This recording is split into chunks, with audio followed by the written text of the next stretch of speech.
Bueno, pues les doy la bienvenida esta tarde a el Simposio de Filosofía Moral del Duelo. En esta ocasión tenemos a Juan Roque Reyes Juárez, quien nos va a presentar aceptación anticipada de la propia muerte de acuerdo a Newland. El tiempo que tiene es el que usted desea. Y unos 20 minutos antes, si es que no ha terminado, unos 20 minutos antes, se van a abrir las preguntas para que puedan discutir, ¿vale? Entonces, adelante. Muchas gracias.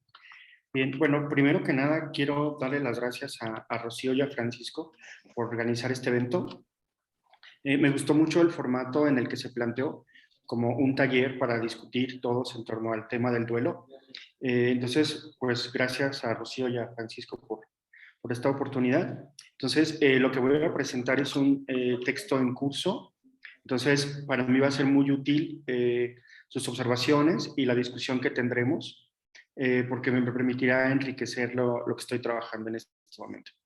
Bien, entonces, mi trabajo se llama Aceptación anticipada de la propia muerte, de acuerdo a Nuland. Entonces, de lo primero que hay que hablar en torno a este tema es como para sentar un poco las bases acerca de lo que se llama comúnmente la concepción clásica del duelo. Es decir, el duelo no es una clase natural, no es algo que haya existido para siempre, existen algunas culturas y en particular para nosotros el duelo y la concepción clásica de duelo para nosotros está marcada a partir del siglo XX con los trabajos de Freud de 1917, que es el texto clásico para esto, que es el texto de Duelo y Melancolía.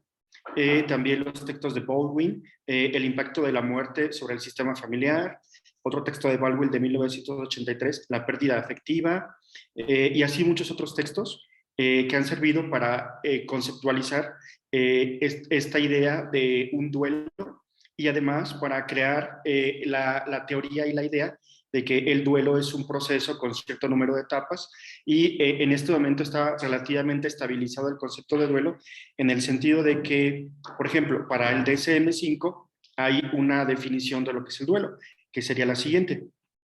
Para el DSM-5, el duelo es la respuesta emocional humana única, universal y dolorosa que se produce ante la pérdida de una cosa, persona o valor con el que previamente se había establecido un vínculo afectivo.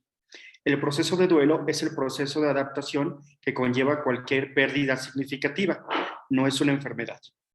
Esta es lo que llamo la concepción clásica del duelo. Entonces, en esta concepción clásica del duelo, de hecho, se ha estabilizado tanto que se puede hablar de varias etapas. Por ejemplo, tradicionalmente se entiende que en el duelo hay inicialmente una etapa de negación o de shock, después hay una etapa de enojo y de tristeza y termina con una etapa de aceptación. Entonces, el duelo, en tanto que parte de una teoría psicológica que se ha popularizado y que hoy día forma parte como de la cultura popular, tiene estas características, ¿no? Entonces, lo que yo voy a hacer aquí es un poco revisar esta idea clásica del duelo, hacer algunos, no tanto críticas, sino como repensarla, porque en esta idea clásica del duelo hay algunos obstáculos que nos evitan eh, pensar y aceptar la propia muerte como un proceso natural. Eso es lo que pretendo ver, de qué forma va a aparecer con esta concepción clásica del duelo, porque evidentemente, bueno, esta concepción clásica del duelo no surge de la nada. Entonces vamos a ir viendo cómo surge esta concepción. Y bueno, una cosa que es como relevante para entender por qué pienso que la concepción clásica del duelo puede presentar en algunos sentidos un obstáculo, es porque considero que las acciones humanas pueden verse influidas por las expectativas culturales que tenemos acerca de nuestros propios comportamientos. Es algo que muchísimos autores han trabajado. En el momento yo estoy pensando sobre todo en Jan Hacking, en su famoso texto de 1999, La construcción social de qué. Entonces, por ejemplo, ahí en ese texto hay un capítulo acerca de cómo las teorías que tenemos acerca de nuestro comportamiento y las creencias que tenemos acerca de nuestro comportamiento pueden influir en él, de tal manera que tener una teoría del duelo en la que se ha estabilizado que hay cierto tipo de proceso y de etapas en el duelo, influyen en nuestra propia forma de comportamiento de manera consciente y sobre todo inconscientemente. Y en ese sentido contribuyen a que el fenómeno mismo del duelo se estabilice como algo real, como algo único y universal.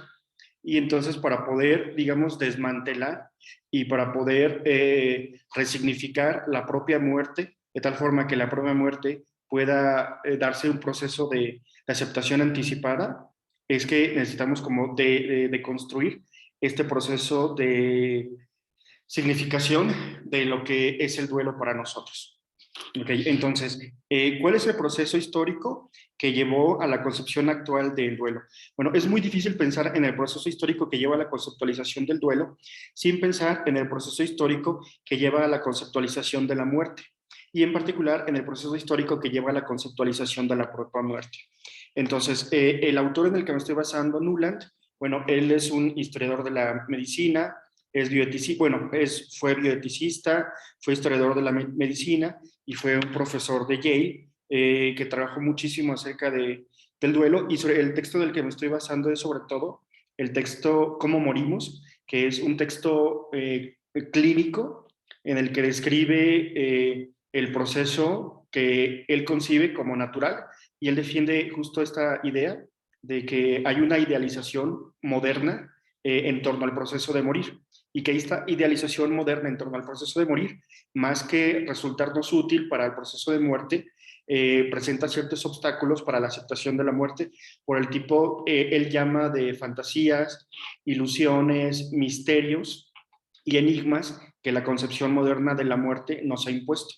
Entonces, ¿cuáles serían estos enigmas e imposiciones que la concepción clásica y contemporánea de la muerte nos ha impuesto, de tal forma que resultan un obstáculo para la aceptación de la propia muerte, y que en términos la palabra técnica que usa Nuland sería la idealización de la propia muerte, o en general la idealización de la muerte? Bueno, el proceso histórico de idealización de la muerte en nuestras sociedades occidentales puede rastrearse hasta la Edad Media. Durante la Baja Edad Media, en los siglos XI y XII, la actitud general en torno a la muerte era una actitud de aceptación. El hombre ante la muerte aceptaba las leyes del orden natural, no intervenía para retrasar dicho acontecimiento, pero a finales del siglo XII surgió una nueva forma que no se reemplaza totalmente. Esta nueva forma que surge en el siglo XII se conoce con el nombre de el dramatismo personal. Y en esta concepción del dramatismo personal se desarrolla un nuevo fenómeno que no existía hasta antes del siglo XII en nuestras sociedades, que es el fenómeno de la angustia existencial. En la muerte antigua había una familiaridad colectiva, y para finales del siglo XII, comienzos del siglo XIII, se da una nueva visión de la muerte y hay una conciencia individual de la propia muerte. Aún la existencia del hombre no se ve afectada por los sentimientos contemporáneos, pero ya empieza a notarse angustia y depresión desde esa época.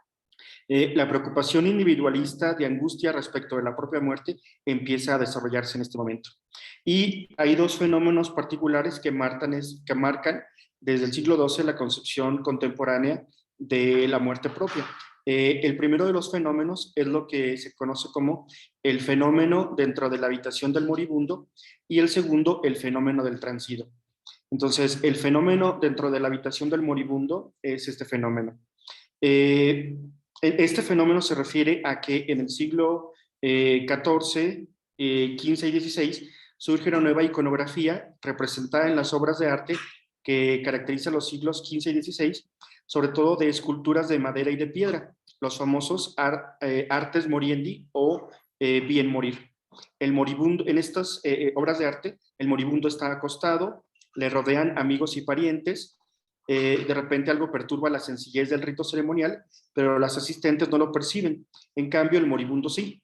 Seres sobrenaturales han invadido su habitación, se colocan en su cabecera, la Trinidad, la Virgen y la corte celestial. También a esta reunión ha sido invitado a veces en algunas representaciones pictóricas Satán y el ejército de los demonios. En esta época, con la invención de la imprenta, simbolizó un valor para la difusión de este tipo de imágenes de la muerte acompañada por familiares y amigos, con los mismos ritos funerarios, pero con personajes sobrenaturales. No sé si han visto estas famosas, bueno, supongo que todos en algún momento hemos visto estas famosas imágenes de este proceso de bien morir, en el que está la habitación del moribundo, está la persona rodeada de sus familiares y está Dios, los ángeles y otro tipo de personajes, y se conceptualiza lo que es el bien morir. Y se conceptualiza que este proceso es como un proceso de culminación y que es un proceso en el que confluyen todas las líneas de la historia de la persona. El caso más extremo de estas concepciones del bien morir aparece cuando surge la idea de que al final de la vida, que en el proceso de muerte de la persona, toda la vida de la persona transcurrirá ante sus ojos y que podrá examinar o que podrá tener una especie de juicio o evaluación moral de si vivió bien o si vivió mal. Entonces es un proceso muy importante, surge la angustia por si viví bien o si viví mal. Entonces, sobre todo el proceso de angustia aparece en este momento asociado a este fenómeno de el vivir bien o perdón, del ars moriendi, del arte de la muerte y el bien morir. El destino particular del moribundo, de pasar de esta vida a otro lugar o un mundo extraño, no era algo que en realidad importara. Lo más relevante era participar en el rito esencialmente colectivo, y esto hacía desvanecer los temores, ya que todos pasarían por lo mismo. Se fue dando una relación entre la muerte y la vida de cada individuo, a finales de Edad Media, siglos XIV y XV hasta el siglo XIX. A partir de ahí, se cree que cada hombre verá toda su vida proyectada como una película, y durante siglos persistirá esta idea de la solemnidad del acto de morir. Después del siglo XIX, la muerte adoptará un carácter más dramático todavía, con una mayor carga emocional. Hubo que esperar hasta el siglo XX para que esta arraigada creencia fuera reprimida al comienzo de las sociedades industrializadas. Entonces, este sería el primer fenómeno, el fenómeno dentro de la habitación del moribundo. El segundo fenómeno del que hablamos era el fenómeno del transido. Este fenómeno surge en el mismo momento en el que las artes moriendi o el transido o la carroña simboliza el cadáver. Esta reflexión surge al mismo tiempo tanto en el arte como en la literatura. El arte de los siglos XIV y XVI, en el arte de estos siglos, la muerte es representada como un cadáver a media descomposición. Se encuentra sobre todo en la ilustración del siglo XV en la decoración de las iglesias y cementerios. Sin embargo, no fue admitida dicha simbología como un arte funerario hasta bien entrado el siglo XVI, cuando el esqueleto o los huesos, la muerte seca, ya no simbolizaban un cadáver putrefacto, pues eran colocados en el interior de las casas. Se vulgarizó a los huesos y cráneos como algo macabro hasta finales del siglo XVI, pero entre los siglos XV y XVI el horror de la muerte se transmitió en la literatura. Dicho horror no consistía solo en la putrefacta descomposición post-mortem, sino en la enfermedad que llegaba durante la vejez, intravitam. No tengo más que los huesos, un esqueleto, parezco sin carne, sin músculo, sin pulpa. Mi cuerpo va hacia abajo donde todo se disgrega. Es una cita de un poeta, de Nelson. El poeta de este tiempo toma conciencia acerca de la presencia universal de la corrupción, proceso que ha de afectar a los cadáveres, que se define como una obra natural, en donde los gusanos vienen del interior del cuerpo, de sus licores, más no de la tierra. Ante lo descrito anteriormente, ¿qué significaba la corrupción? La descomposición como un claro símbolo del fracaso del hombre. Este es el verdadero sentido de lo macabro, que lo convierte en un fenómeno nuevo y original. Para comprender dicho fenómeno es necesario partir de la noción contemporánea del concepto de fracaso, que se originó en las sociedades industrializadas. Aquí, el adulto de la época experimentaba un sentimiento de fracaso debido a la competitividad de producir más a menores costos de mano de obra, lo que fue originando que los anhelos de su juventud se hicieran cada vez más efímeros, pues su vida se debía al trabajo y a la producción excesiva. Sentimiento que llevó al hombre moderno hacia un dilema de depresión y molestia entre las clases sociales. Sentimientos totalmente ajenos a las sociedades antiguas y del medioevo, en donde se moría como Roland o los campesinos de Tolstoy. En esta literatura podemos encontrar un hombre que poseía una conciencia aguda acerca de la muerte. Sabía que su plazo por la tierra era muy corto y que en su interior siempre estaría inerte la muerte. Con todo esto, el hombre de la Edad Media rompía con sus ambiciones, mitigaba en sus intentos los placeres y poseía pasión por la vida. Entonces, sobre todo estos dos fenómenos, el fenómeno del transido y el fenómeno de la habitación del moribundo, son fenómenos en los que la angustia por la propia muerte y sobre todo el duelo, entendido como el origen de esta concepción clásica de duelo que cité al inicio, creo que pueden verse más. Entonces, esta concepción clásica del duelo es sobre todo la concepción que va a repensar Nuland, una nueva concepción que él llama es una concepción que desidealiza el proceso de muerte y sobre todo desidealiza el proceso del bien morir, como vamos a ver un poco más adelante. El último fenómeno que marca como el origen de una parte de nuestra concepción clásica del duelo es el fenómeno de las sepulturas. Este fenómeno se podría decir que es un deseo por conservar la identidad aún después de morir. La individualización de las tumbas en la Roma antigua, que alcanza los comienzos de la época cristiana, hasta los esclavos tienen derecho a poseer un espacio para ser sepultados, también con una inscripción para mantener la memoria del desaparecido. Más adelante, en el siglo V después de Cristo, las sepulturas se volverán anónimas. A partir del siglo XII, incluso un poco antes, vuelve a reaparecer las inscripciones en las tumbas, pero solo en personajes ilustres o santos. Y esto se intensifica sobre todo a partir del siglo XIII. A finales del siglo XIV, las sepulturas de estos personajes pasarán por manos de escultores. El arte funerario evolucionó hasta comienzos del siglo XVII hacia una personalización, en donde el difunto se representa en su tumba, yacente y orando. Antes del siglo XI, el estudio de las tumbas confirmaba lo que el juicio final había enseñado. Las artes moriendi y los temas macabros construyeron una relación entre la muerte individual y la conciencia de la individualidad que cada quien irá concibiendo acerca de la muerte. Es muy importante señalar que a partir del año 1000 hasta el siglo XIII se llevó a cabo una mutación histórica de cómo se capta la realidad, de qué forma se conciben y razonan las creencias antiguas, se deja la colectividad y se abre paso al sentir individualista, sobre todo el sentir individualista y la angustia individual por la muerte. Entonces, estas dos actitudes que van apareciendo en la Edad Media acerca de la angustia ante la muerte propia como un fenómeno personal y único desvinculado de la colectividad y sin conexiones con los demás, son algunos de los elementos que constituyen esto que Nuland llama el concepto clásico de duelo. Entonces, en esta concepción de Nuland, habría algunos obstáculos muy importantes que servirían para no aceptar la propia muerte, o para dificultar la propia muerte, o para hacer que el proceso de duelo fuera más difícil y que resultara más difícil la aceptación de la propia muerte.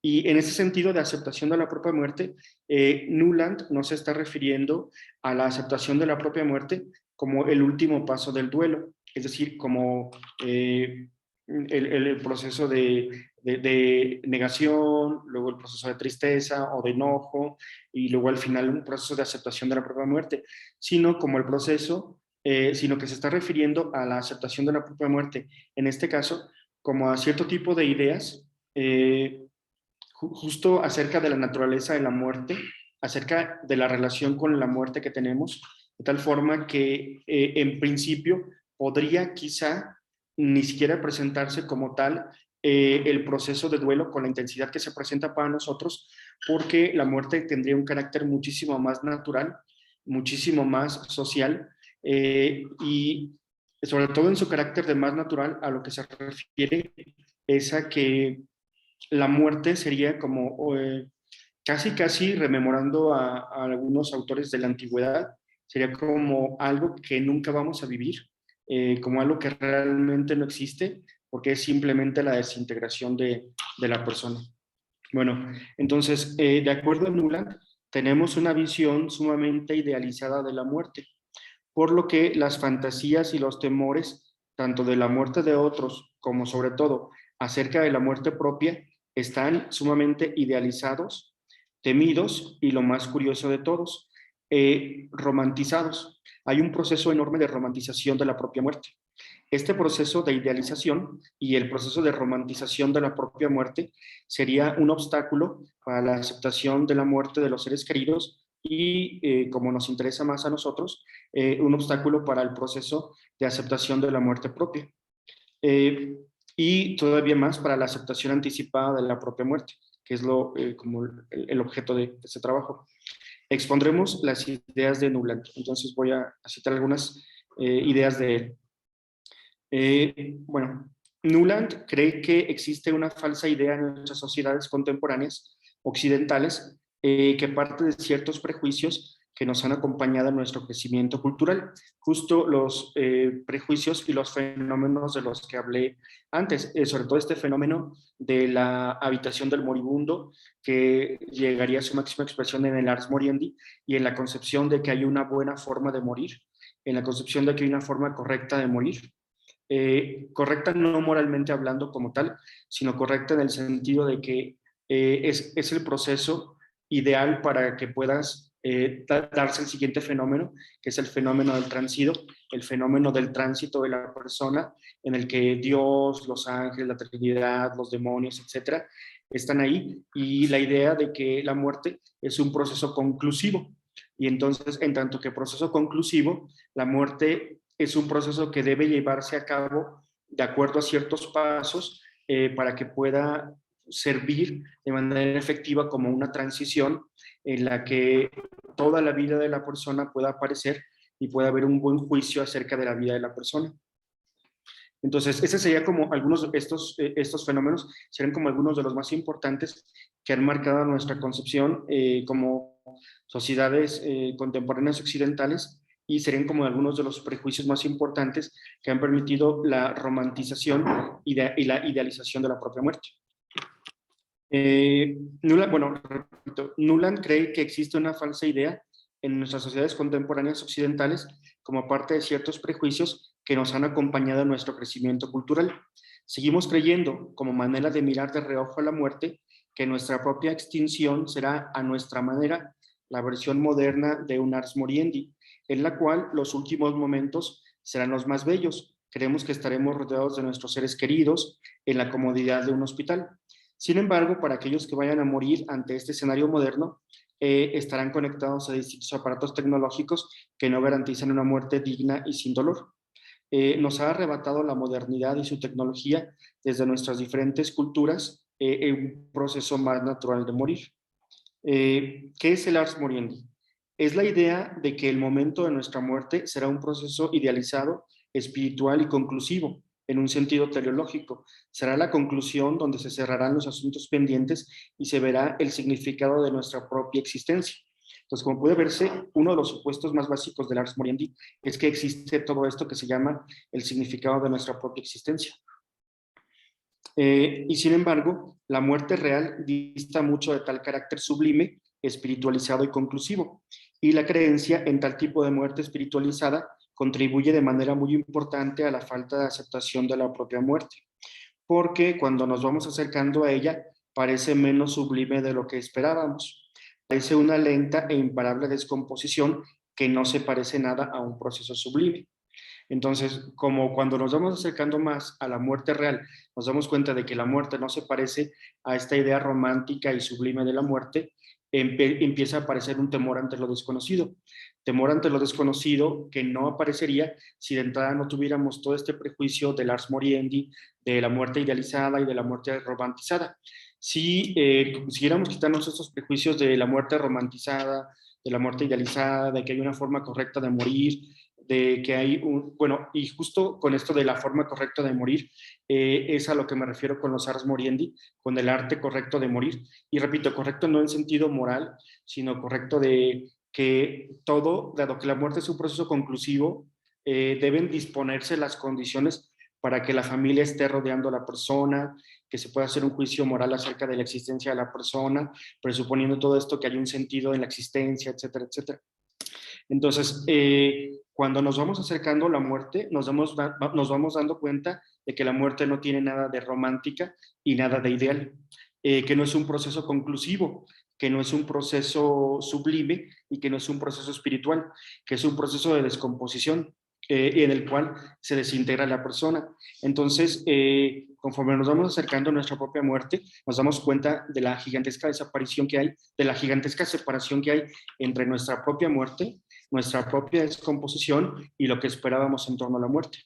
Y esta idea, en lugar de servirnos, justo nos obstaculiza más porque nos presenta la muerte como si fuera, dado que no tenemos ninguna visión realista acerca de la muerte, nos deja ante la muerte sin ayudas teóricas, sin conceptualizaciones reales acerca del fenómeno biológico mismo y fisiológico de la descomposición de nuestro propio cuerpo. Y entonces nos vamos dando cuenta de que nuestro cuerpo se va cayendo, de que van apareciendo cosas que antes no, de que van fallando órganos, etcétera, etcétera. Y este proceso del que no teníamos idea va apareciendo cada vez más terrorífico y más destructivo. Y justo todo lo que nos habían dicho acerca de la muerte va viniéndose abajo, con esta forma idealizada de la propia muerte. Sin embargo, la muerte real dista mucho de tal carácter sublime, espiritualizado y conclusivo. Y la creencia en tal tipo de muerte espiritualizada contribuye de manera muy importante a la falta de aceptación de la propia muerte, porque cuando nos vamos acercando a ella, no parece sublime, parece más una lenta e imparable descomposición que un proceso sublime. Bajo tal concepción, subyace también una idea falsa de la vida idealizada, y ambas podrían ser un obstáculo para la aceptación de la propia muerte.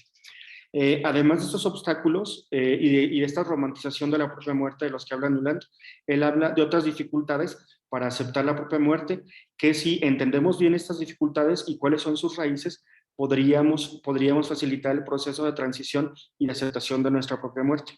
Uno de los primeros obstáculos, y que es uno que a mí me parece como muy llamativo y muy como, pues, es el obstáculo de la propia muerte, a diferencia del tiempo previo a nuestro nacimiento. Leo una cita de Nuland. Ninguno de nosotros parece ser capaz psicológicamente de enfrentarse a la idea de estar muerto. Ahora podemos negar el poder no solamente de la muerte, sino de la propia naturaleza. Aquí me faltó una parte de la cita, perdón. Bueno, le explico en qué consiste esta dificultad psicológica de asumir la propia muerte. Ninguno de nosotros parece ser capaz psicológicamente de enfrentarse a la idea de estar muerto, pero sí podemos, sin ningún problema, pensar en el tiempo y en la vida antes de nuestro propio nacimiento. Es decir, yo puedo, sin ningún problema psicológico, pensar que en 1960 yo no existía y puedo pensar que hay un mundo sin mí. O sea, en 1960 yo no existo, hay un mundo sin mí y eso no me causa ningún conflicto psicológico, no hay ningún dolor y no hay ningún problema con eso. Hay un mundo sin mí, yo no existo, no hay ningún problema antes de mi nacimiento. Pero después de mi muerte no pasa lo mismo. O sea, pensar en un mundo sin mí después de mi muerte causa angustia, causa conflicto y hay incluso dificultades psicológicas para concebir cómo es el mundo sin mí. Y en torno a esto, Nuland explora muchas de las fantasías que hay en torno a cómo es el mundo sin mí. Que después de que yo muera, yo estaré como en un estado de inconsciencia o de oscuridad en la que seguiré viendo las cosas, pero yo no podré interactuar con ellas, que tendré como cierto tipo de existencia, etcétera, etcétera. Entonces es muy llamativo que sí podamos pensar el mundo sin nosotros y que no haya ningún problema en el mundo sin nosotros, cuando pensamos en el mundo sin nosotros antes de nuestro nacimiento, pero que en el mundo sin nosotros después de nuestro nacimiento no sea así. Y entonces a mí me parece interesante explorar esta idea de por qué hay tanta diferencia entre el mundo sin nosotros antes del nacimiento y el mundo sin nosotros después del nacimiento. Entonces creo que ahí podría haber una pista acerca de por qué es tan difícil concebir el mundo sin nosotros. Porque evidentemente concebir el mundo sin nosotros antes de nuestro nacimiento es facilísimo. O sea, yo puedo concebir cómo eran los años 60 y puedo pensar que en ese momento yo no existo. Y puedo pensar 20,000 cosas sin que me causen angustia, ni ninguna dificultad, ni ansiedad, ni nada. Pero no así en el mundo sin mí después de mi muerte. Y bajo esta concepción, según Nuland, podrían aparecer o deberse a ciertas concepciones en torno a la muerte, que la conciben como la completa oscuridad, como la nada, etcétera, etcétera.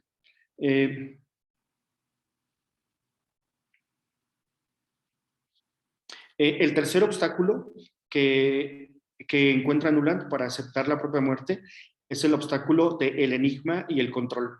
Este es el nombre que él utiliza, la idea del enigma, la idea de que la muerte es un enigma y que no sabemos nada acerca de ella. Esta es la parte en la que a mí me parece más interesante y en la que, sin embargo, me resulta como más difícil explicarlo por lo siguiente. Las razones por las que este autor me resulta interesante para pensar este tema, el tema del duelo acerca de la muerte propia, es porque, como decía al inicio, Nuland fue un bioticista, historiador de la medicina y médico durante cerca de 50, 60 años en la Universidad de Yale. Entonces, él estuvo cerca de 50 años acompañando a muchas personas en el proceso de morir. Entonces, al acompañar a muchas personas en el proceso de morir, evidentemente él pensó en su propia muerte y se dio cuenta de que lo que estaba haciendo él, de acompañar a las personas en su proceso de morir, con todas las distintas formas en las que las acompañaba, ya sea por muerte por paro cardiorrespiratorio, muerte por accidente o actividad violenta, muerte por envejecimiento, muchos tipos de muerte. Él se dio cuenta de que alguna de esas iba a ser muy probablemente uno de los caminos que él tomaría cuando fuera a morir. De hecho, él murió en 1914, perdón, en 2014. Y él cuando habla acerca de su propia muerte, digamos, él ya tenía 60 años acompañando a personas en su propio proceso de morir. Y él piensa que uno de los obstáculos más importantes es que nos seguimos resistiendo a pensar la muerte en términos fisiológicos y en términos clínicos y en términos médicos. Y en lugar de eso ponemos una idealización espiritual de la muerte o ponemos lo que él llama el enigma. El enigma sería la negación a pensar en los fenómenos clínicos y fisiológicos que se dan en el proceso de morir. Y él, como entre muchos otros ejemplos, cita el caso de de un fenómeno que se da después de que la persona muere, y el nivel de oxígeno en su sangre baja tanto que su sangre se vuelve alcalina, las cuerdas vocales se estiran y entonces en ese momento se da una especie de crujido o de ruido o de grito en las personas. Entonces, esta especie de crujido de ruido se conoce desde la antigüedad y se le conoce con el nombre de estertores de muerte. Ahora, a veces el estertor de muerte se piensa como un grito de dolor de las personas, pero el estertor de muerte no tiene nada de acción o nada de grito, es simple y sencillamente un fenómeno mecánico que se da cuando la sangre se vuelve alcalina después de la muerte, pocos segundos después de la muerte de la persona. Entonces, por ejemplo, el estertor de muerte y muchos otros fenómenos que son ya procesos meramente fisiológicos de las personas, son procesos que llenan de terror a las personas porque pensamos que las personas antes de morir gritan de dolor o gritan como dejando su último aliento o gritan porque están luchando en contra de la muerte, etcétera, etcétera. Entonces, él piensa que de manera consciente y deliberada mantenemos, o al menos culturalmente hablando, mantenemos un enigma y tenemos una tela que cubre los procesos más clínicos y más fisiológicos de la muerte, y en particular de la muerte propia, y que este enigma que hace que la muerte sea para nosotros algo desconocido, algo misterioso, y que por ser algo misterioso y desconocido y que al mismo tiempo nos aterra, nos da miedo, romantizamos. Entonces, toda esta construcción es lo que él llama el enigma. Nuland cree que a nosotros nos cuesta trabajo abandonar el enigma y que por lo regular no admitimos nuestra derrota ante la propia muerte. Existen muy pocos casos en los cuales los mismos pacientes rechazan, Bien,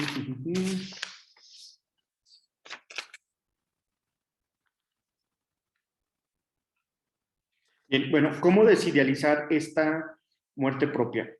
O en general, ¿cómo desidealizar la muerte para que sea un proceso más sencillo para nosotros cuando pensamos en nuestra propia muerte, cuando conceptualizamos nuestra propia muerte y también cuando conceptualizamos y pensamos en la muerte de los demás? De acuerdo a Nurant, conociendo los procesos reales de muerte, desidealizando y combatiendo el misterio y el enigma en torno a la muerte.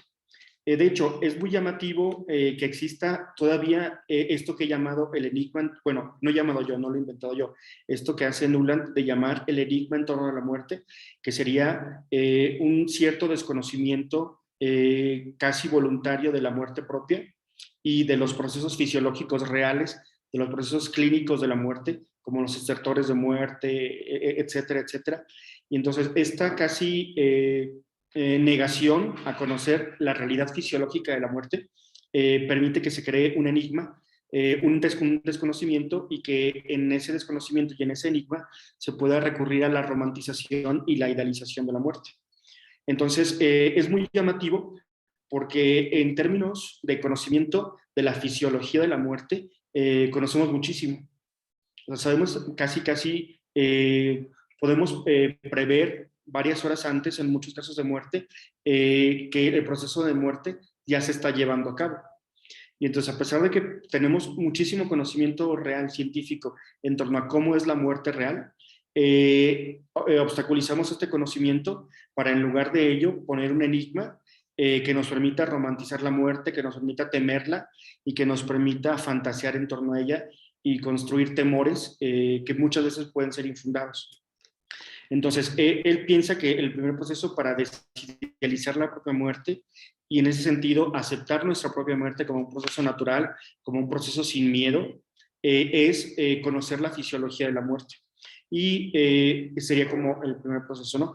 El otro sería este proceso cultural de deconstrucción de lo que aquí hemos, de los dos fenómenos de los que hablé, que constituyen como la base de lo que se conoce como la concepción clásica del duelo, que serían este fenómeno de la habitación del moribundo, y que asociado con el fenómeno del ars moriendi y el fenómeno del tránsito, o de la muerte como un tránsito hacia otra vida. Entonces, esa sería su propuesta de desidealización. De acuerdo a su visión clínica médica, todas las muertes son reales. Y por real se refiere a que son muertes que pueden, desde un punto de vista clínico, fisiológico, médico, comprenderse a cabalidad y que no dejan lugar a misterios en el proceso de morir. ¿Qué sería aceptar la propia muerte? Esta parte me gustó mucho, espero poder transmitirla a lo que me refiero con esta última parte. ¿Qué sería aceptar la propia muerte? Bueno, de acuerdo a Nuland, aceptar la propia muerte no sería exactamente lo que dice el sabio. ¿Qué es esto de lo que dice el sabio? Para explicar qué sería la aceptación de la propia muerte, he recurrido a un poema de Dylan Thomas. En este poema aparecen dos extremos. Aparece el extremo del sabio y aparece el extremo del hombre común. El extremo del sabio es la persona que conoce todo acerca de la muerte, que sabe que morirá, lo acepta sin inmutarse, lo acepta estoicamente y lo acepta sin tener ningún tipo de miedo. Y en el otro extremo está la persona que teme su propia muerte, que tiene fantasías en torno a su propia muerte, que piensa que estará en la oscuridad con conciencia o otro tipo de fantasías en torno a la propia muerte. Y entonces la propuesta de Nuland es que la aceptación de la propia muerte es un camino que va entre las dos posiciones, entre la posición del sabio y la posición del que teme a la muerte y que se resiste a ella. Entonces, para explicar esta posición, recurro al poema de Dylan Thomas, que por sí mismo es un poema bellísimo y además con una profundidad que creo que es bastante ilustrativa por sí misma.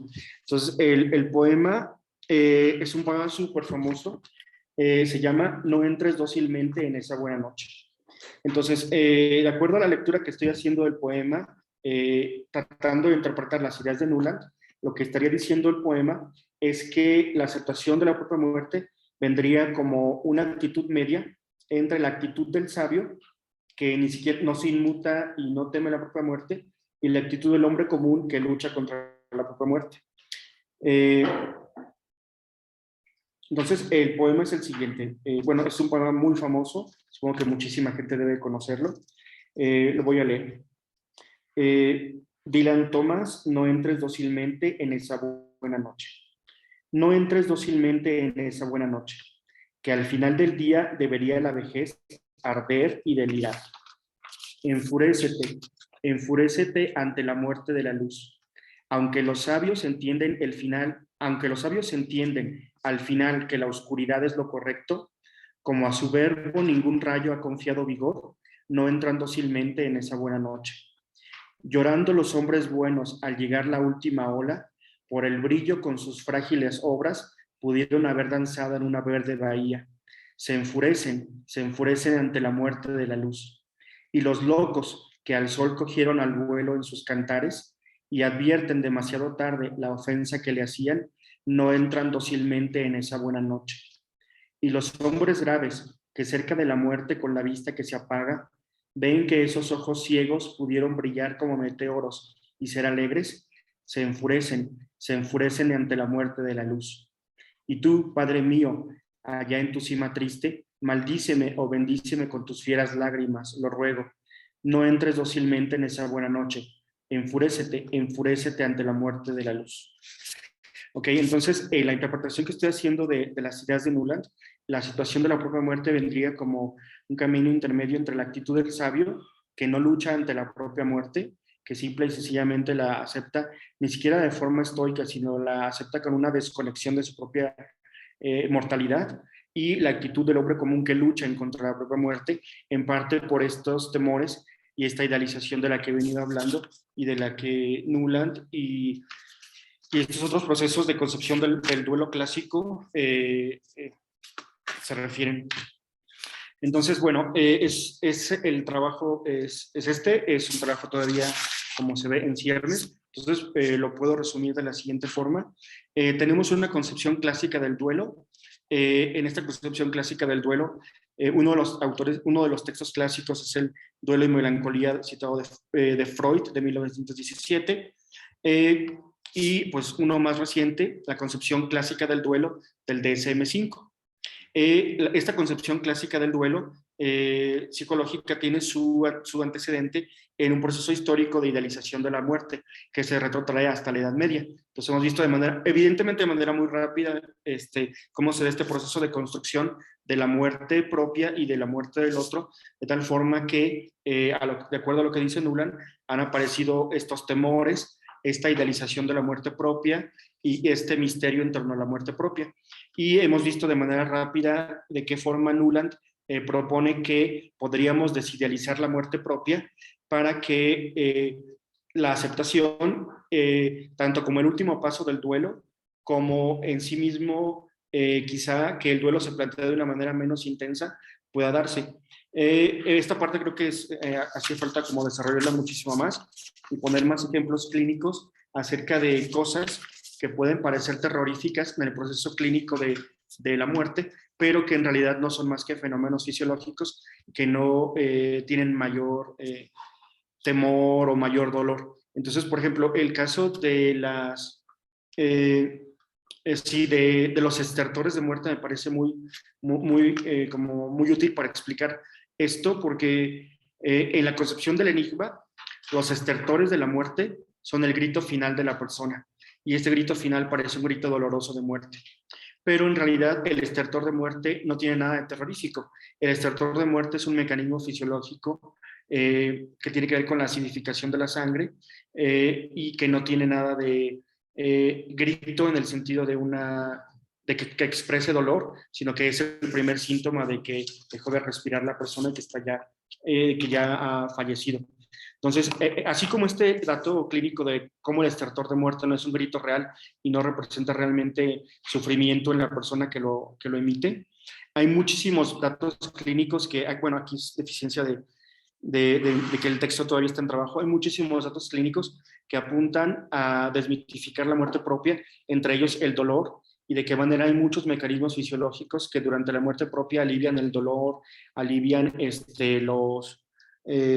la angustia, etcétera, etcétera, que cuando se conocen, la muerte parece como algo más natural y para lo que incluso el cuerpo humano está preparado y tiene sus propios mecanismos fisiológicos para sedarnos, para aliviar nuestros dolores y para tranquilizarnos. Y entonces como el mismo cuerpo está, cuando suceda nuestra muerte, evidentemente hay muchas formas de morir, no es lo mismo morir de forma violenta que morir de otras, pero incluso en formas de muerte violenta hay también algunos mecanismos fisiológicos que permiten que la muerte se dé como un proceso natural. Y entonces es bien interesante conocer cómo estos factores clínicos, porque termina uno como viendo la muerte como un proceso natural, tan natural como el nacimiento, como otros. Bueno, entonces es un trabajo en ciernes, sus comentarios me vendrían muy bien, y creo que el poema de Dylan Thomas es muy expresivo en torno a esta actitud de miedo ante la propia muerte. Y muchas gracias. Muchas gracias. Entonces, bueno, vamos a pasar a las preguntas y comentarios.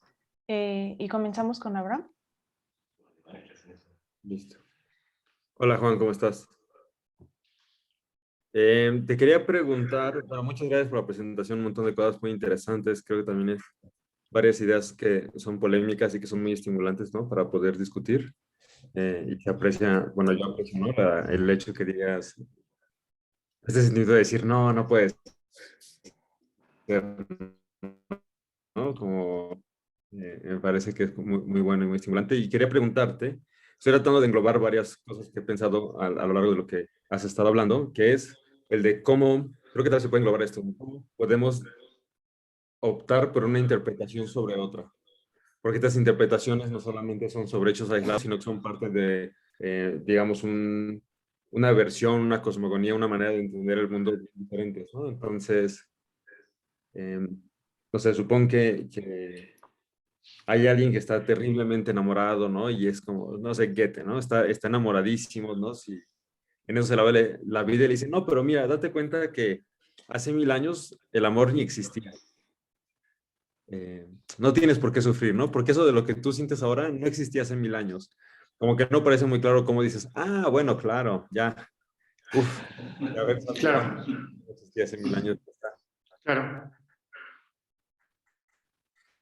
Y por ejemplo, pensando en el caso de los estertrizantes, uno puede decir, es que fue cuando vi a mi padre morir y dio ese último aliento, sentí que por fin me dijo lo que me tenía que decir. Le dices, no, no te dijo nada, solo fueron un montón de reacciones biológicas. Como que es como, bueno, como que a lo mejor no son versiones que están contrapuestas o que son incompatibles, ¿no? Como que una puede supervenir en la otra, estar causada, o sea, pueden ser dos maneras de atender al mismo hecho, como que una no necesariamente quita la otra, ¿no? Entonces es eso un poco la pregunta, y en el caso del nacimiento yo podría decir, eh, decirle a mi hija, ¿no? Como yo me di cuenta que existían los milagros en el momento en el que fuiste. Eso para mí fue el milagro, ¿no? Darme cuenta que de 2 células salió una nueva persona. Eso es un milagro. Y tú puedes decir, bueno, no es un milagro. En realidad solo es un mecanismo biológico de unen, ¿no? Células. Solo es eso. Yo diría, bueno, sí es eso, pero no es solamente eso, ¿no? Entonces creo que es un poco mi duda es que no es que sea falso que hay mecanismos biológicos que están por debajo, es decir, que solamente es eso, y en virtud de eso no tenemos por qué preocuparnos o sufrir con tanta angustia, ¿no?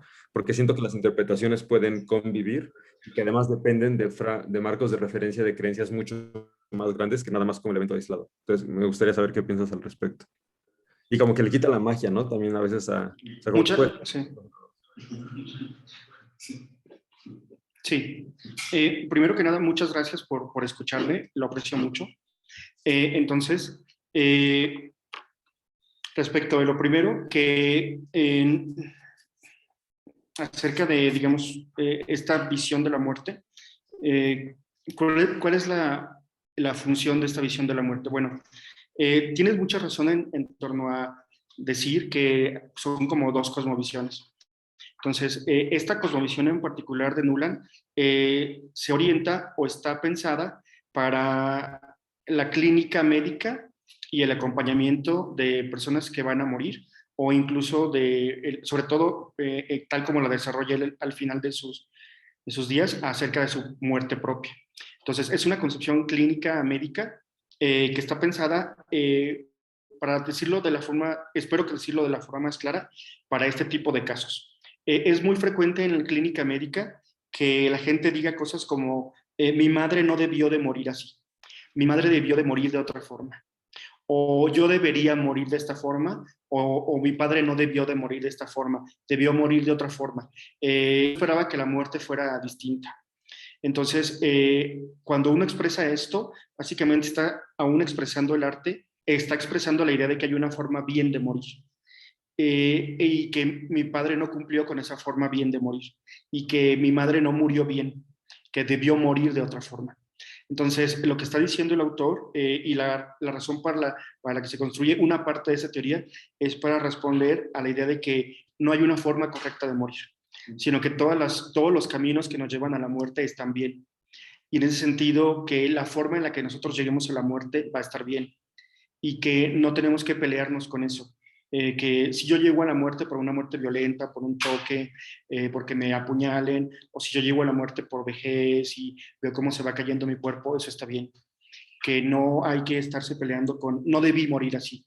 Mi madre debió morir de una forma más bonita, menos espiritual. Y para explicar este hecho de pelearse con la forma de morir, por muchos casos clínicos que eso también fue defecto mío.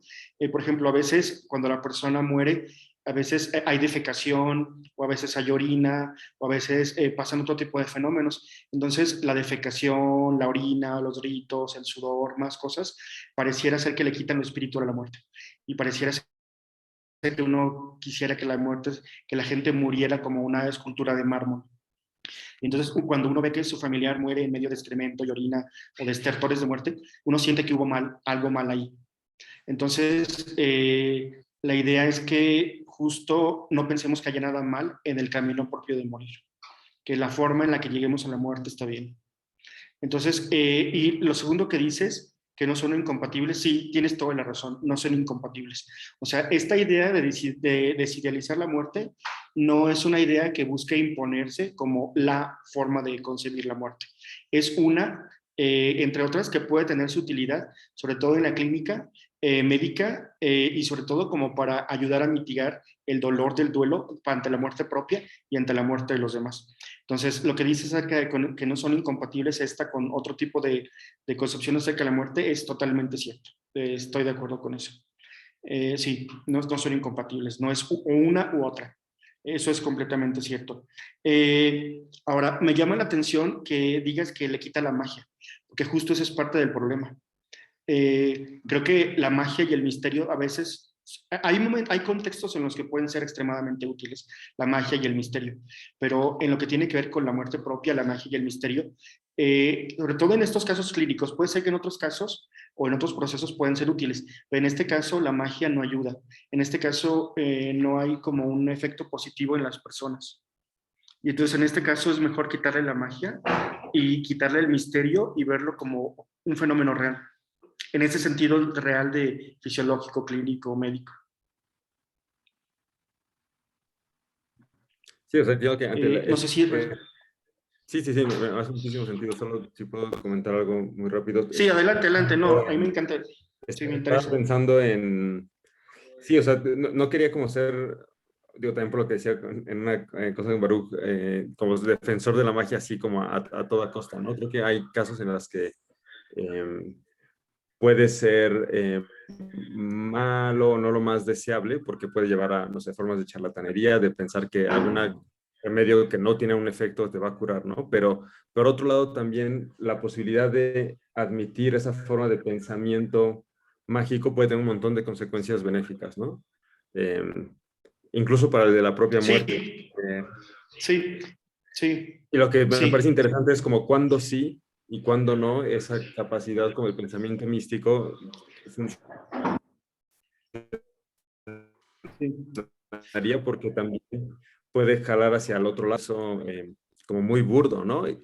Pero sin tener que caer en lo que, como tú lo mencionas, como en el arte del buen morir, con una versión como demasiado prístina e idealizada de morir. Se me viene a la mente, y no sé si ya lo había dicho, pero hay esta anécdota acerca de la manera en la que muere Freud y la manera en la que muere Jung, ¿no?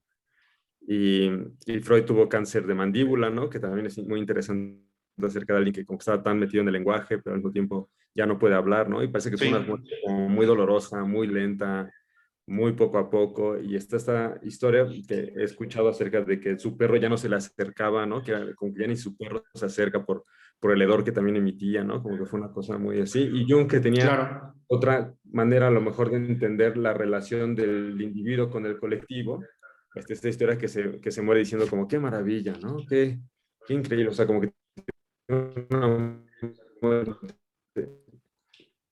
Y de alguna manera es porque sí permite una manera menos, como hasta fisiológica, ¿no? Como una manera como mucho más mágica de entender la muerte y de disolverse con el todo, y este tipo de analogías como de la gota que regresa al océano, ¿no? Como que generan consuelo, ¿no? Y generan como un cierto Sí, bienestar. Y sí. parecen un tanto idealizadas, ¿no? Porque realmente no somos una, bueno, realmente somos una gota que regresa al océano. No sé cómo hasta qué punto llevar a la literalidad de ese tipo de Claro. ideas. Sí, sí, de hecho yo recuerdo mucho cuando era pequeño esa frase en los cantos de la iglesia. Decía esa frase que de la gota que regresa al océano es un canto de la liturgia católica romana, ¿no? De somos una gota en el océano y vamos a regresar a Dios, y cuando moramos, cuando se den nuestra muerte, volveremos a Él, o somos una espiga de trigo que somos aplastados, pero si no nos aplasta la rueda, no nos integraremos al pan que es Dios, y si no nos dejamos moler por la... Sí, sí, sí, es muy, muy, sí, es una metáfora muy conocida, ¿no? La de si no mueres, eh, no te integrarás al todo. Entonces es un proceso bonito la integración todo. Sí, ahora, tu pregunta es muy interesante de cuándo sí y cuándo no. Es muy difícil tener una respuesta general, y de hecho la pregunta es tan interesante que hay muchos trabajos acerca de esto que se llama juicio clínico, que sería lo que nos permitiría determinar en qué contextos sí y en qué contextos no. O sea, en qué contextos puede ser útil romantizar la muerte y mistificarla o espiritualizarla, y además con qué técnicas de mistificación o de espiritualización. Si la últimamente en Países Bajos, con enfermos de cáncer que están a punto de fallecer, hay experimentación acerca de cómo el LSD les permite dar un sentido trascendente a su existencia y les permite aliviar el dolor y el sufrimiento ante la propia muerte. Entonces, por ejemplo, esa es una forma de mistificar y de volver trascendente la propia muerte, muy distinta a la visión de nos vamos a integrar en el todo. En este caso, acompañado de LSD. Y hay muchas otras formas de mistificar o de llenar de sentido la muerte propia y la trascendencia. ¿Sí? Entonces, incluso, digamos, la forma en la que vas a llenar de sentido la muerte propia, o vas a mistificarla o a romantizarla, idealizarla, requeriría juicio clínico y un juicio de en qué paciente o en qué persona sí y en cuál no y de qué forma. Entonces, no hay una respuesta fácil, pero es una pregunta muy interesante. Entonces, creo que la forma más sencilla de responderla es cuando la romantización de la muerte le cause más sufrimiento a la persona que alivio que le causa. Sería un caso obvio en donde hay que desmitificarla y desidealizarla, y hay que presentarla ante la naturaleza, que no es ni buena ni mala, ni fría ni caliente, sino que simplemente es. Entonces, creo que ese sería como un criterio, pero no es un criterio absoluto. Y de hecho, en clínica hay muchas dificultades para esto, tanto así que hay toda una teoría acerca de juicio clínico, para determinar cuándo sí y cuándo no.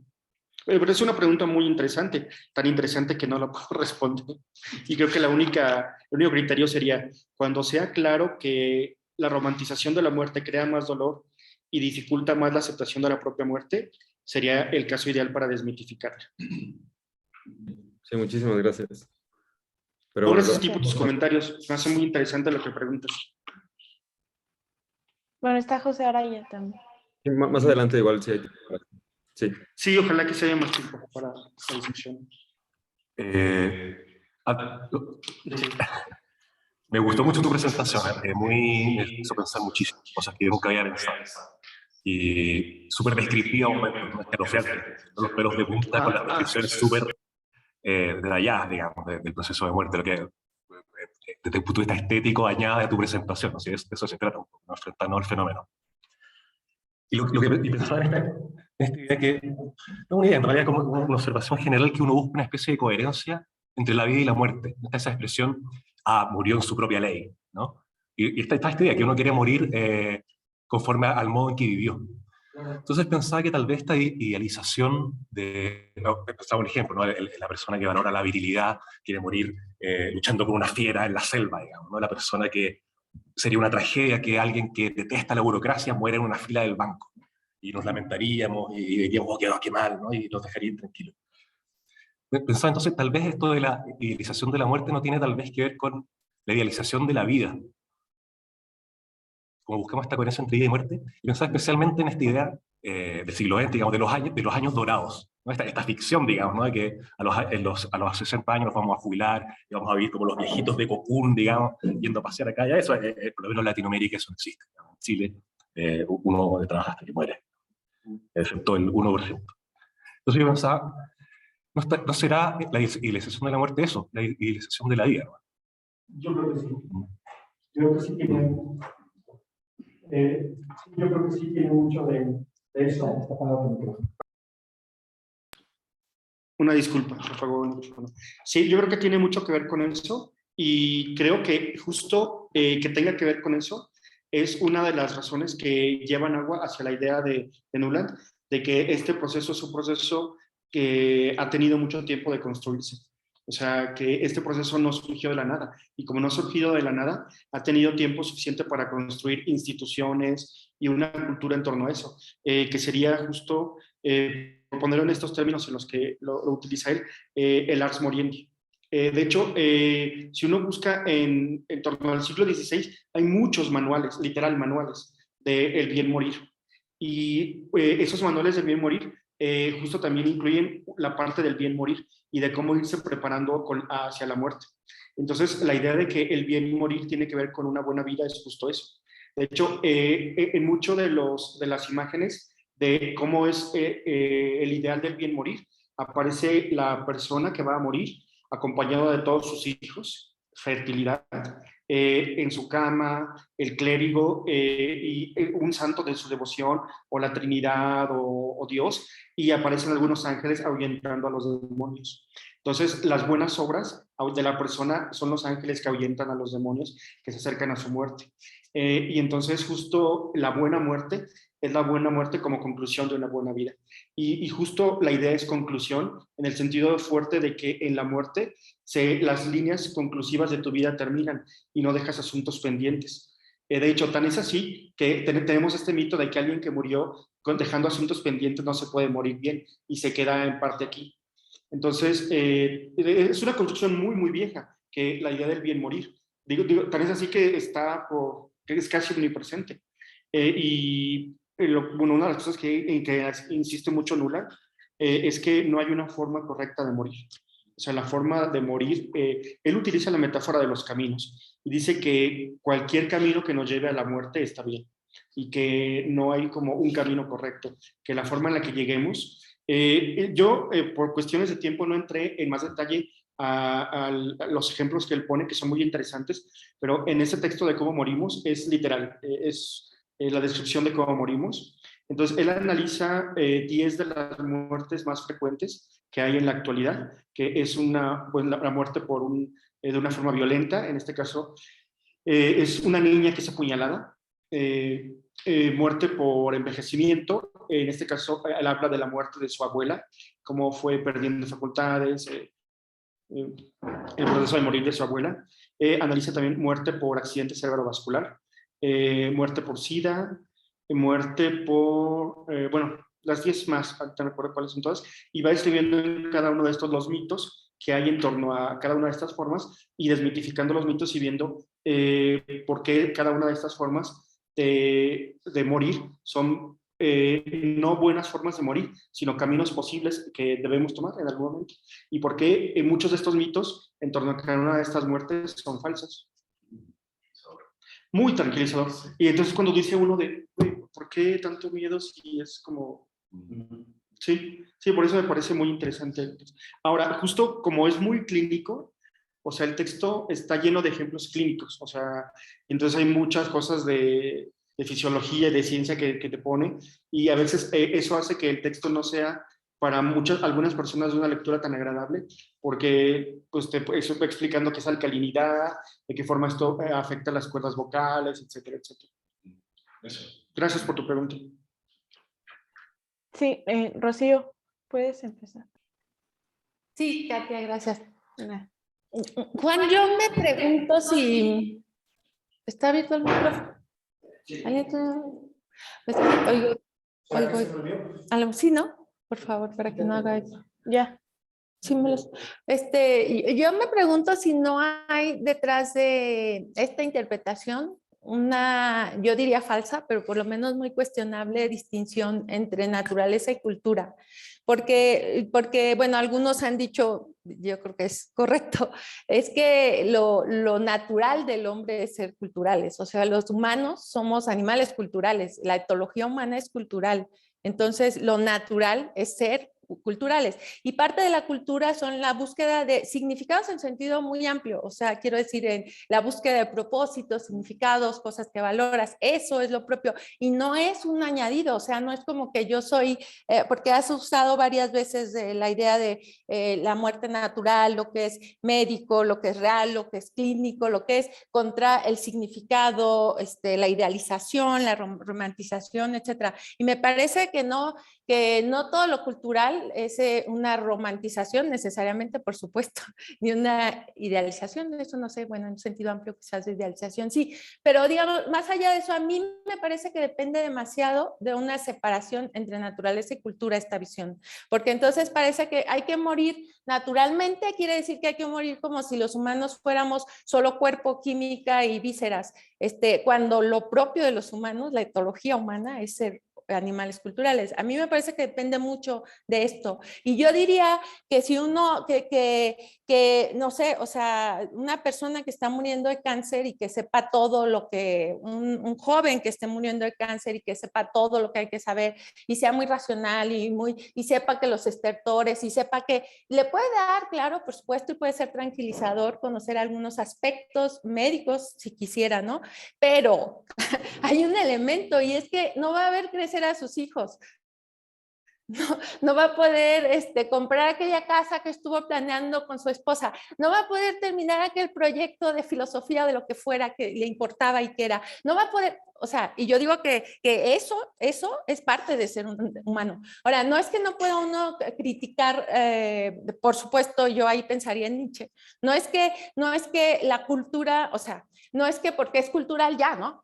Y no hay nada que criticar en la cultura, y no es que ahí no pueda haber romantización y etcétera, sí la puede haber, pero no porque sea cultura. O sea, la crítica tendrá que venir por otro lado. Digo, pienso en Nietzsche porque creo que Nietzsche, por ejemplo, no sé, un enfoque medio nietzscheano podría decir, pues por supuesto que muchas maneras de morir que están idealizadas y tal, son muy criticables, por ejemplo, porque esconden una manipulación de poder sobre los individuos. O sea, ni se te ocurra morirte no confesado y pórtense bien y cumplan los mandamientos y no, y entonces toda la cosa así. Por supuesto que esa manera de entender el duelo y la muerte y lo que es un bien morir está mal, pero no porque sea cultural, no porque vaya más allá de lo médico y lo químico y sino porque esconde un poder un interés muy cuestionable en manipular la vida de los otros hacia, etcétera, etcétera. Entonces, a mí me parece que sería conveniente pensar en eso. Yo creo que los humanos somos animales culturales y que entonces la explicación no puede venir acerca de que hay una cosa que es natural y es la propia de los humanos y que es médica y es visceral y es química, contra una idea de que lo que está mal hay ahí como una equivalencia entre cultura, siento yo, y significado, e idealización y romantización que no puede ir en el mismo costal, pienso yo. Sí. Sí, muchísimas gracias por tu comentario, Rocío.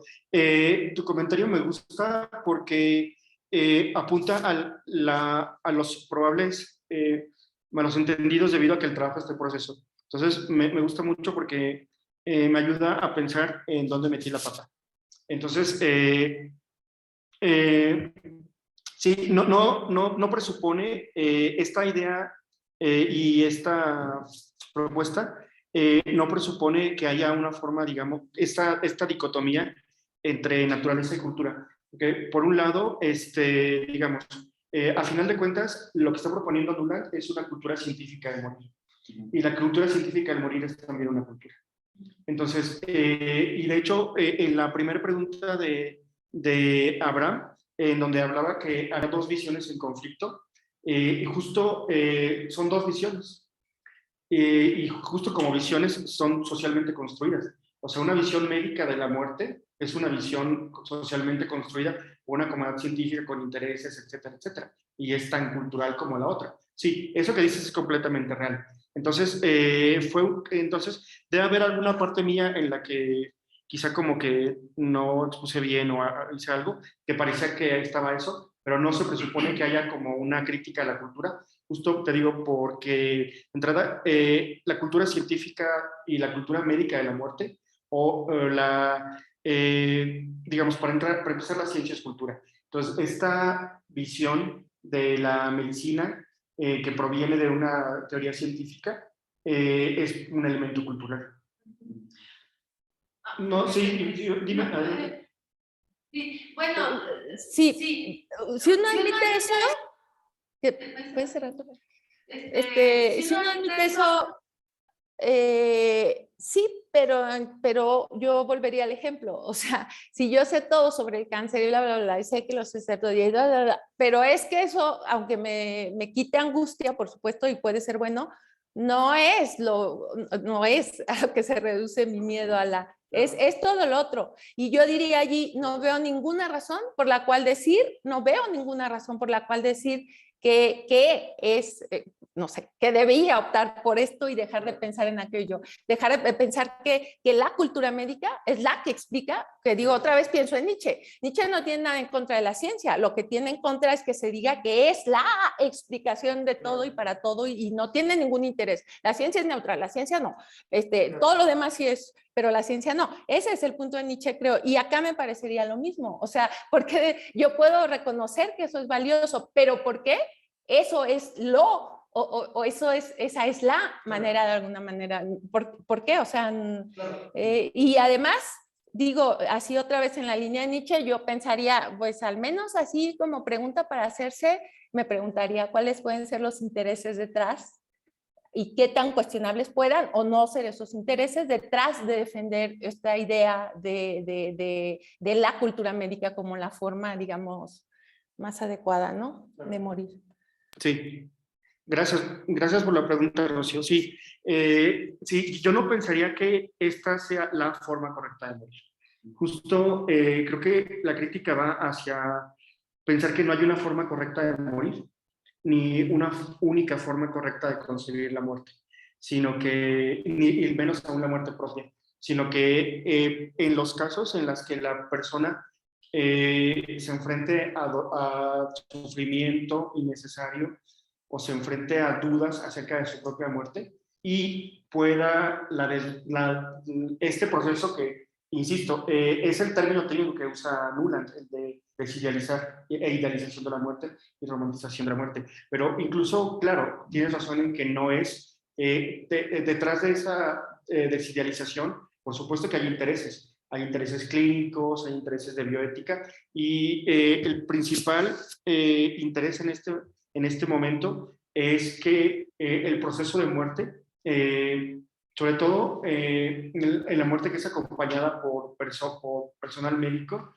sea un proceso en el que en la medida de lo posible se le ahorre el sufrimiento a las personas. Entonces, si una parte del sufrimiento de la persona tiene que ver con esto que hemos llamado el misterio de la muerte, o con este proceso de la forma correcta de morir, entonces en ese caso puede ser útil introducir esta desmitificación. Si no contribuye nada al paciente y le estorba o le causa más miedo o angustia, no hay que ponerlo. O sea, no es que sea la visión o... es que, como lo decía con Abraham, él me preguntó acerca de en qué contextos podíamos usarla y en cuáles no, y de que en realidad yo solamente estaba poniendo una cultura contra otra.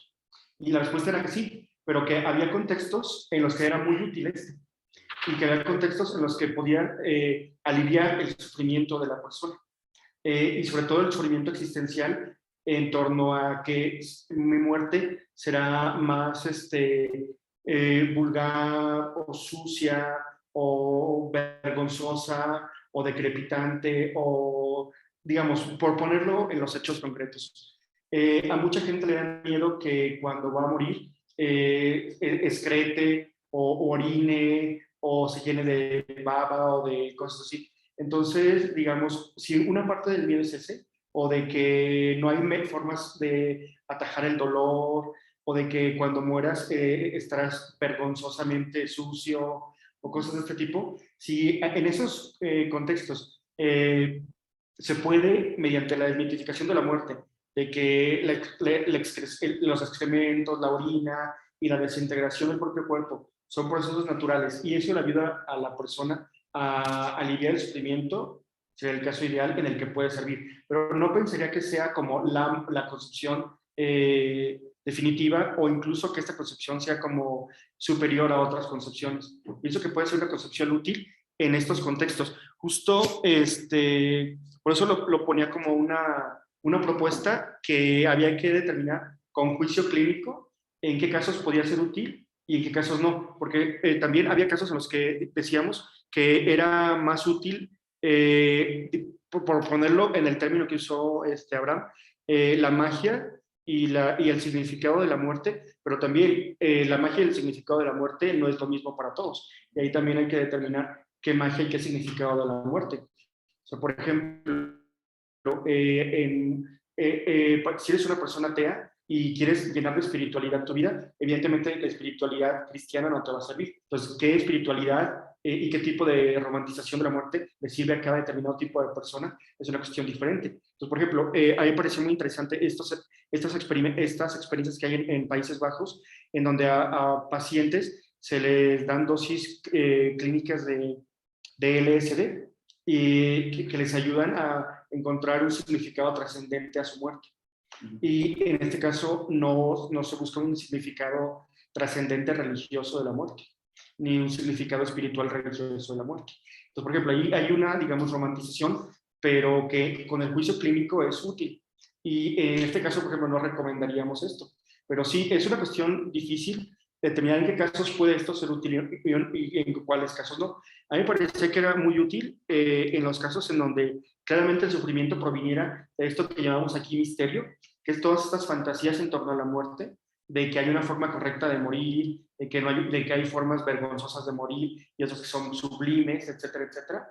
Entonces, si pensamos que en la persona el dolor está apoyado por esta visión sublime de la muerte, que cuando muera será como una estatua de mármol, y en realidad no es una estatua de mármol, sino que es otra cosa. Entonces, en esos contextos sería muy útil esta visión, pero no pienso que sea la visión de entrada, porque para empezar, en las ciencias no hay como una visión unificada del mundo. O sea, dentro de la misma medicina, en este caso yo acentúo mucho que hay una visión clínica, pero dentro de la misma medicina hay visiones no clínicas de la muerte, hay visiones de otro tipo. Entonces, esta es una, entre otras visiones, que en este contexto me pareció útil.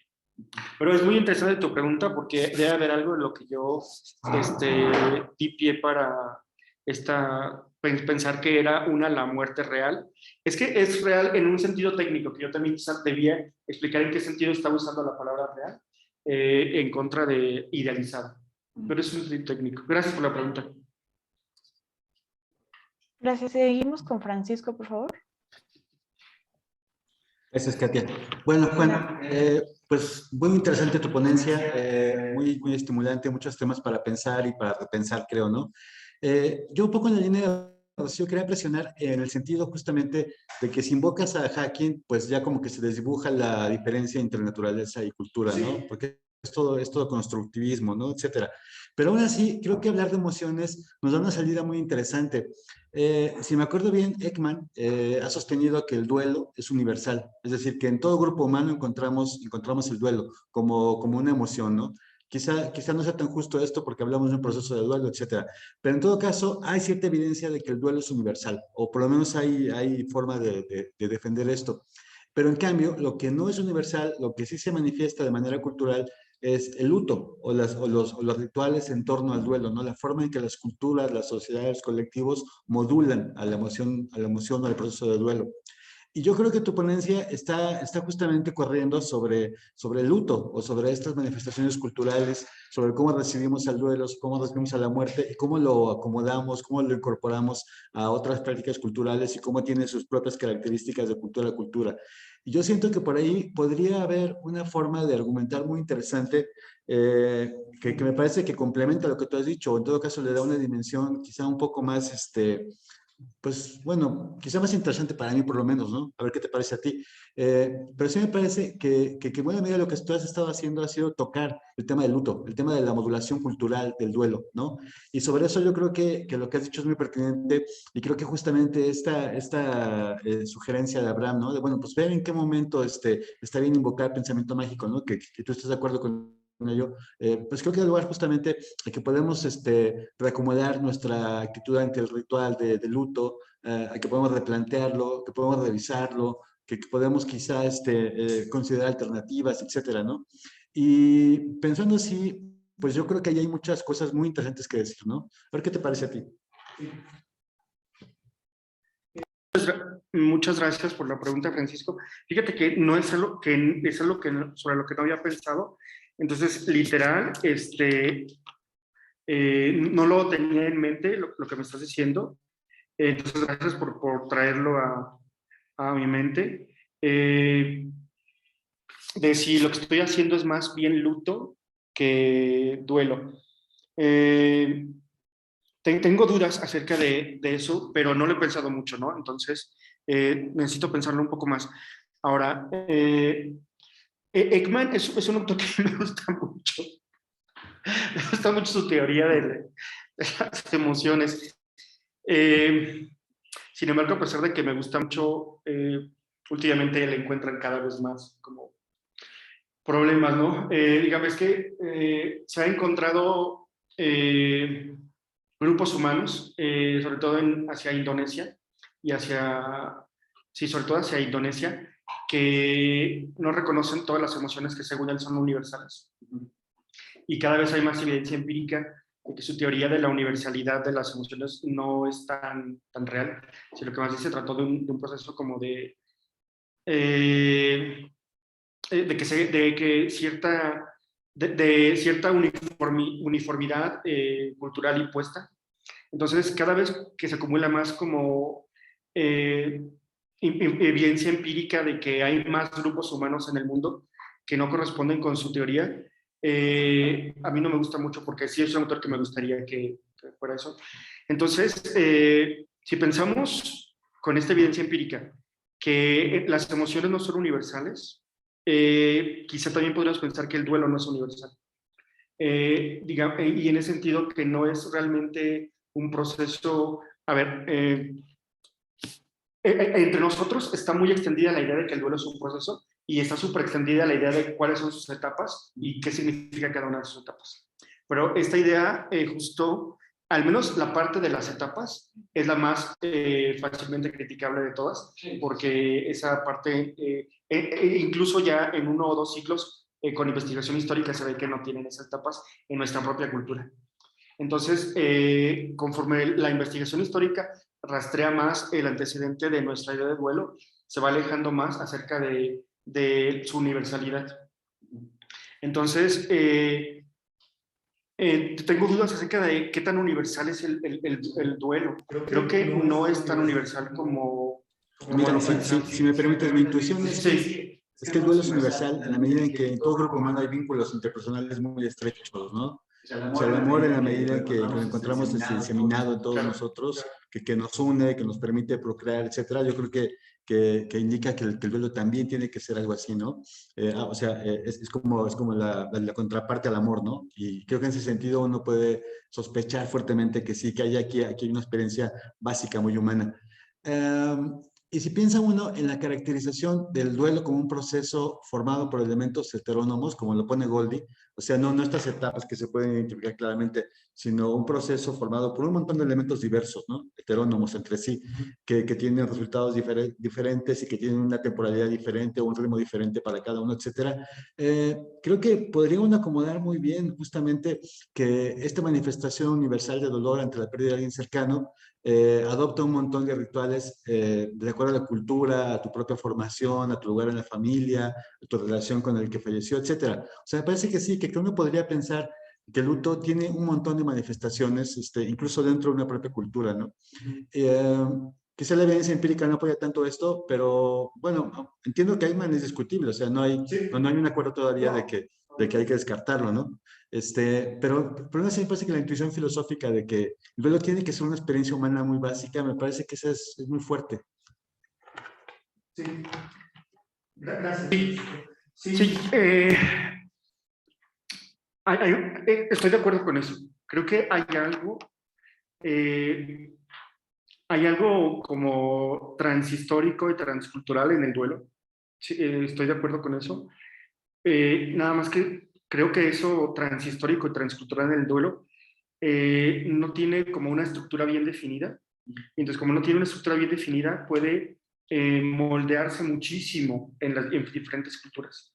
Y entonces, como puede moldearse muchísimo en diferentes culturas, y dentro de una misma cultura puede moldearse de distintas formas, ¿no? Porque, por ejemplo, en nuestra misma cultura científica occidental, aquí mismo, estamos discutiendo dos visiones del duelo y del luto. Una visión, digamos, clínica médica y otra visión más...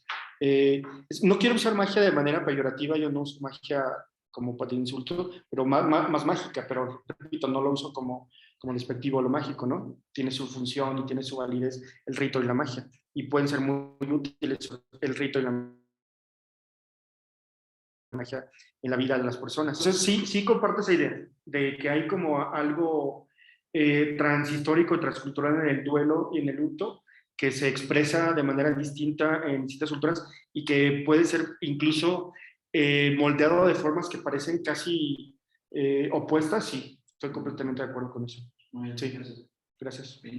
Pero no había pensado en esto que me dices de si estoy hablando más de duelo que de luto. Necesito pensarlo. Gracias por ponerlo, porque ni siquiera, o sea, de verdad. Gracias. Sí, bueno, tenemos también una de Abraham, por favor. Sí, algo que creo que es un tanto rápido. Ahora que estabas hablando con José, hablabas de esta noción que se utiliza de los caminos y de que no hay ningún mal camino, ¿no? Pero estaba pensando en la frase muy conocida de que todos los caminos llevan a Roma, ¿no? Roma siendo el hecho de morir, ¿no? De trascender, de pasar, de dejar de existir, no sé, como de entregar el equipo, ¿no? Sí. Como se quiera llamar. De entregar el equipo. Y creo que una cosa es decir que no hay malos caminos a Roma y otra cosa es decir que no hay mejores caminos a Roma. Y esos caminos dependen de lo que queramos, ¿no? Entonces, si yo tengo prisa, hay caminos más cortos, ¿no? Si me gusta la naturaleza, hay otros caminos que me van a convenir, y así, etcétera, ¿no? O sea, como que los diferentes, se me hace un poco, bueno, raro o innecesario, como que hay un paso de decir que no hay malos caminos simplemente para también dar una forma de consuelo, de decir, bueno, sea como sea que mueras, está bien, y otra cosa es decir que no hay mejores formas de morir dependiendo de los propios intereses de cada quien, ¿no? Y, y me parece también como un poco por lo que decía José, que sí hay algunas formas de morir que parecen más adecuadas o más deseables que otras. Y si a alguien le dieras opciones, como prefieres morir así o así, pues como que no parece tan raro decir, bueno, yo prefiero esta que esta otra, ¿no? Y eso no quiere decir que la que no es preferible sea mala o completamente indeseable o no sé, como indigna, ¿no? Pero sí hay como niveles de preferencia y sí hay niveles evaluativos Si bien queremos negar que no haya maneras malas, pero hasta podríamos decir, bueno, también hay malos caminos a Roma, ¿no? Este camino también te lleva allá, pero no te lo aconsejo para nada, ¿no? Sí, fíjate que ahí literal me dejas pensando, o sea, no sé si de verdad hay mejores caminos a Roma. Lo digo en serio, o sea, no sé. Y no sé si haya mejores caminos hacia la muerte. O sea, creo que hay un camino propio, eh, pero no sé si ese sea el mejor. Porque, digamos, no sé cómo, digamos, podríamos evaluarlo desde la propia visión de la persona. Podríamos evaluarlo mejor o peor a partir de lo que, justo como lo dijiste, a partir de lo que yo quiero. Pero en algún sentido eso solamente es mejor en el sentido de que es el que yo quiero. Pero estrictamente hablando no veo que sea mejor o peor o malo. Entonces, no sé si tendríamos como algún criterio para decir que hay mejores caminos a Roma, porque al final de cuentas todos te llevan a Roma. O sea, sí me queda claro que hay caminos que yo preferiría para llegar a Roma, pero que yo prefiera algo no me queda claro que sea lo mejor o que sea peor que otro. Pero es mejor en la medida que es mejor para ti, ¿no? Sí, pero solo mejor para mí. ¿No? Sí, pero solo mejor para mí. Y mejor para mí, ahí me parece que hay un salto de mejor para mí a mejor. No sé si es claro a qué me refiero con este salto. Sí, sí, o sea, entiendo la idea, pero podríamos otra vez para tratar de decir que hay un poquito más de universalidad respecto a eso, que hay intersubjetividad, ¿no? Hay caminos que son típicamente preferibles. O sea, como que eliminar el valor Sí, respecto de las sí, opciones sí, me parece un poco fuerte, sí. como de pronto volverlo todo muy neutral, porque me parece que se puede colaborar Sí, la idea de que no es tan neutral, o sea, que no es tan lo mismo todo, ¿no? A pesar de que todo sea claro, bueno. Digo, podemos estar agradecidos por cualquier comida que claro, tengamos en el día, pero hay veces que estamos muy agradecidos, ¿no? Eh, a pesar claro, de que siempre puede haber una expresión de gratitud hacia el hecho de claro. tener techo, hay unos Sí, techos más preferibles que otros y que muchos dirían, uy, sí, yo prefiero estar allí que... claro. Pero justo respecto de la aceptación de la propia muerte, me parece que bueno, esto es algo que justo está padrísimo porque estamos en los límites de las concepciones, ¿no?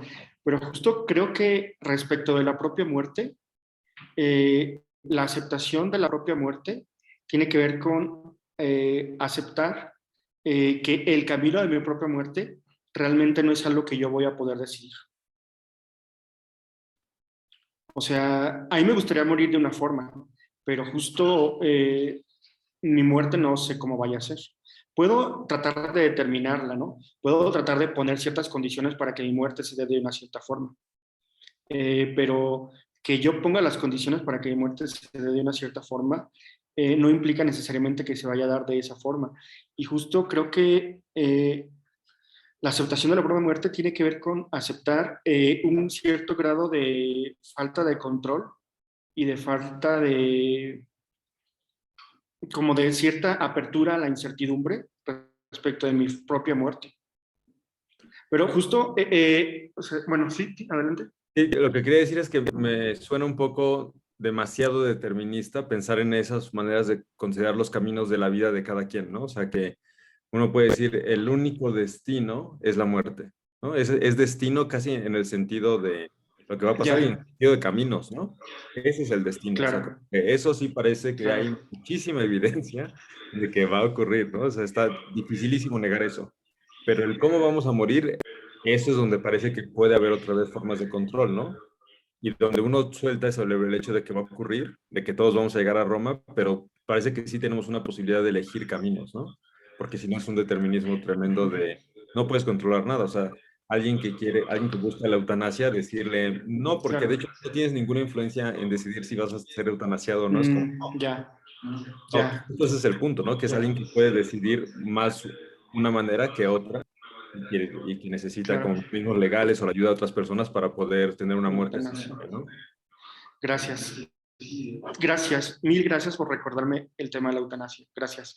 Porque no lo estaba considerando en este caso. Sí, sí tienes mucha razón en que sí, hay, de hecho, justo parte de lo moral de la eutanasia es ese control, ¿no? Y esa decisión y esa autonomía de la persona. Sí, gracias por poner ese tema que tampoco lo tenía en la mente.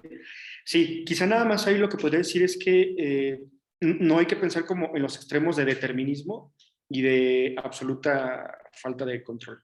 O sea, en general, el control que podemos tener acerca de nuestra propia muerte no es absoluto, o sea, no es determinista, pero tampoco está en ceros. O sea, digamos, yo puedo decidir acerca de mi propia muerte cuando ya tengo 90 años y puedo tener cáncer avanzado, o puedo tener 90 años y estar en un proceso de depresión, etc. Entonces, hay elementos de mi propia muerte, como que tenga 90 años, que ya tenga depresión, que tenga cáncer, etcétera, etcétera. Hay muchos elementos de mi propia muerte que no voy a poder decidir y que van a ser simplemente una circunstancia que se dio. Pero justo me parece, te doy gracias por ponerme el caso de la eutanasia, porque quizá una consecuencia indeseable de lo que estoy diciendo tenga que ver con la eutanasia.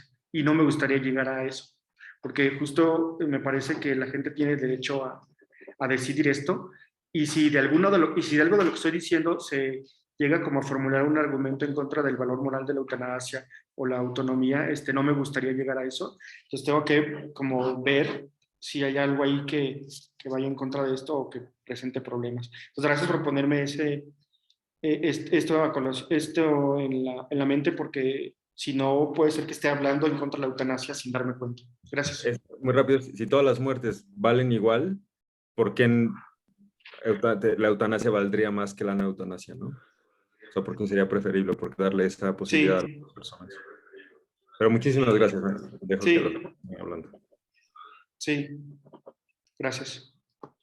Sí, tengo que pensar eso. Bueno, pues muchas gracias. Yo sé que todavía hay unas manos aquí levantadas, pero se nos terminó el tiempo. Entonces tendría que ser discutido de una manera interna. Terminaremos aquí el en vivo. Y a los que están viendo en Facebook les comento que esta es la última que se va a transmitir. Lo que sigue ya se va a quedar de manera interna y pues les agradecemos mucho que nos hayan acompañado hasta acá.